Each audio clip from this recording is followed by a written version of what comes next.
Welcome to the deep dive. We're diving into some fascinating excerpts from Lex Fridman's interview with Edward Frenkel, a renowned mathematician. Oh, yeah. Frankel's insights into mathematics and physics, the creative process. I mean, it's really fascinating stuff. He really blends that rigorous logic with this passionate curiosity.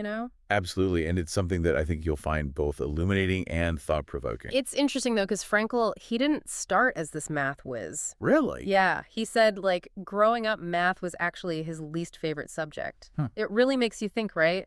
How many of us have these hidden passions, these things that we might even shy away from early on, just waiting for the right spark to ignite them? Absolutely. And for Frenkel, it sounds like that spark came from this patient mentor who revealed the beauty that's hidden within all those equations. It's true. And it really gets to the heart of what we're talking about when we talk about education, Well, right? really. It's not just about drilling in facts and figures. Right. It's about igniting curiosity, nurturing a sense of wonder. Okay, so let's unpack this idea a little bit because Frenkel, he argues that when we approach math with this fear of being wrong, that many of us have, it actually stifles that childlike curiosity that's essential for making genuine discoveries. Yeah. He uses this great anecdote about Girolamo Cardano, who was working on some pretty complex equations, cubic and quartic, for those who. Right. And he stumbles upon this solution that at the time seemed completely impossible. Okay, so what was the solution? So Cardano discovered the square root of -1, Whoa. which, if you think about it, sounds totally bonkers. It does. Back then, it was literally called an imaginary number. It wasn't even considered real. Right. But, and here's the kicker, It's a. that imaginary number, it became the foundation for what we now know as complex numbers, which are essential in fields like quantum mechanics. It's amazing, isn't it, how something that seems so out there can actually be so fundamental to our understanding of the universe. It really makes you think twice about just dismissing something as impossible, right? What else might we be overlooking? Yeah, absolutely. And this leads to a really interesting question about the nature of truth in mathematics. Okay. I mean, if something as fundamental as the square root of -1 was initially rejected as impossible, does that mean that math itself maybe isn't as objective as we tend to think? It's a great question. And it's precisely the point that Frankel wants us to confront. He challenges this whole notion of math as this purely objective thing. Right. And he highlights that every mathematical system, at its core, starts with axioms, these starting assumptions that we all agree on, without needing further proof. So you're saying that math isn't as objective as we think. It's built on a foundation of, what, faith? Well, I wouldn't say it's about faith exactly, but it is about recognizing that even in a field as seemingly rigid as mathematics, there's this element of choice. Okay. We choose our axioms, and those choices, they shape the entire system. Wow. Okay, so if math has these subjective underpinnings, I mean, does that mean that everything is subjective? Does it all just become a free-for-all? Not necessarily, but to understand why, we need to dive into Gödel's incompleteness theorems. Oh, boy. And this is where I might need you to hold my hand a little bit. Guide us through this. Of course, of course. So Gödel's theorems, in essence, demonstrate that even within a perfectly consistent mathematical system, Okay. there will always be true statements that we can't actually prove using the axioms of that system. Really? Yeah, it's like trying to use, a small dictionary to define every single word in the English language. Right.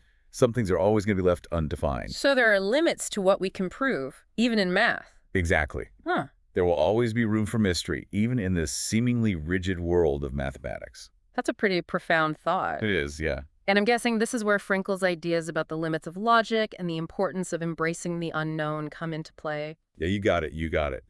Frenkel, he believes that this pursuit of a single theory of everything, it can actually kind of blind us Oh, interesting. to the beauty of having multiple perspectives and to the mystery that makes, life and even math so intriguing. It's true. It's we're so busy, trying to find the answer that we forget to even, appreciate the questions. Exactly. Like we talked about before, getting stuck staring at one tile in that giant mosaic It's a great way to put it. instead of taking in the whole picture. Yeah, Frenkel, he encourages us to zoom out, see the bigger patterns, see the connections, and just be okay with not having all the answers. It's hard, though. It is, but it's something that, he also connects to another fascinating area, this idea of artificial intelligence. AI. Okay.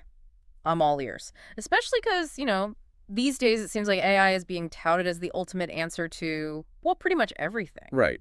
But Frankel, he questions whether AI, even with all its capabilities, can truly, replicate the human experience. Okay. Can it actually understand love? Can it feel truly inspired? Can it create something truly original? So are we talking about like the difference between an algorithm spitting out a piece of music that maybe technically checks all the boxes versus a human being pouring their heart and soul into their music? Exactly. Frankel suggests that these experiences, love, inspiration, creativity, they involve something more, Right. something that goes beyond just pure logic and computation. Yeah. It suggests that there's this fundamental aspect of us, of our humanity, that just can't be replicated by algorithms, no matter how advanced they become. It's true. It makes you wonder if maybe we're like putting too much stock in AI's ability to replicate the human experience. Like Yeah. maybe it can write a poem that, seems like it has emotion, but can it actually feel anything? Right. It's a question worth really pondering. For sure. And it's this idea of connecting with that inner self, with those depths of our humanity, Hmm. that Frankel, he explores through this really personal story that he shares in the interview. You mean the part where he talks about like struggling with those painful emotions from his past? Yes, That was exactly. a really powerful part of the interview. He talks about how he suppressed these experiences of discrimination that he faced and carried this hidden pain with him for decades. Wow. And what's so powerful about it is that he connects this personal experience to this larger point about the importance of vulnerability. So it sounds like what you're saying is he felt like running from those emotions, those uncomfortable emotions, it actually held him back It did. from really connecting with himself and with the world around him. Yeah, it's like we put up these walls to, try to protect ourselves, but then we end up trapping ourselves inside. That's it. That's it. And what Frankel realized is that true healing, real growth, it came from actually confronting those buried emotions, allowing himself to be vulnerable. It takes a lot of courage to do that, though, to face those parts of ourselves, those dark places. It really does. And that's Frankel's point. He's saying that vulnerability isn't weakness, it's actually a strength. Oh, It's interesting. a sign of authenticity, of courage. By embracing our full range of emotions, even the uncomfortable ones, we become more human, not less. I like that. And I feel like that kind of ties back to what we were talking about earlier, his whole message about embracing the unknown, not just in the world, but also within ourselves. Exactly, So exactly. instead of being afraid of those unknowns, those unanswered questions, maybe we should, I don't know, lean into them a bit. Yes, absolutely. Because it's often in those moments of uncertainty, of passionate curiosity, that we make the most profound discoveries Yeah. about ourselves and about the world around us. It's like that saying, the only constant is change. Maybe instead of fighting it, we should just sort of embrace the mystery and see where it leads us. That's it. That's it. And you know what I find really inspiring about Edward Frenkel? It's his willingness to hold all these seemingly contradictory ideas together, the logic, the intuition, this idea of objective truth and subjective experience, and find this like delicate balance between them all. He does. He does. He's basically giving us permission to just be our full, messy, curious selves and not be afraid of it. Exactly.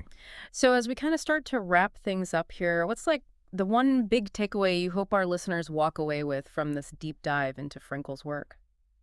I think if there's one thing to really take to heart, it's that idea of embracing the unknown, whether it's some complex mathematical concept or, a difficult emotion that you're grappling with. It's about leaning into that uncertainty, that mystery, and realizing that that's often the key to unlocking these really profound truths about ourselves, about the universe, about everything. It's a beautiful thought to end on for sure, to stay curious, embrace that mystery, and don't be afraid to be vulnerable.